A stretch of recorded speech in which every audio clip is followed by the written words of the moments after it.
சூப்பரான டேஸ்ட்டில் எக் சுக்கா செய்யலாம் வாங்க. மிக்ஸி ஜாரில் 4 முட்டை,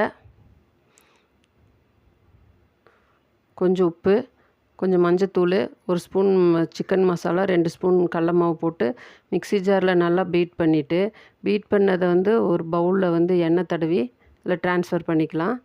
ட்ரான்ஸ்ஃபர் பண்ணதை வந்து ஒரு பாத்திரத்தில் தண்ணி ஊற்றி ஆவியில் வேக வைக்கணும். 10 நிமிஷம் இந்த மாதிரி ஆவியில் வேக வைக்கணும். மூடி போட்டுடலாம். வெந்துட்டுருக்கட்டும். மசாலா ரெடி பண்ணிடலாம். அதுக்கு கொஞ்சம் கடாயில் ஆயில் ஊற்றி 1 ஸ்பூன் சோம்பு, கொஞ்சம் பெரிய வெங்காயம், கருவேப்பிலை கொஞ்சம், 3 காஞ்ச மிளகா வணங்கணுன்னு, 1 ஸ்பூன் இஞ்சி பூண்டு பேஸ்ட்டு, கரம் மசாலா 1 ஸ்பூனு, மிளகாத்தூள் 1 ஸ்பூனு, சீரகம் கொஞ்சம், மிளகுத்தூள் கொஞ்சம், உப்பு கொஞ்சம் போட்டு கொஞ்சம் தண்ணி ஊற்றி நல்லா பச்சை வாசனை போட்டு வேகட்டும்.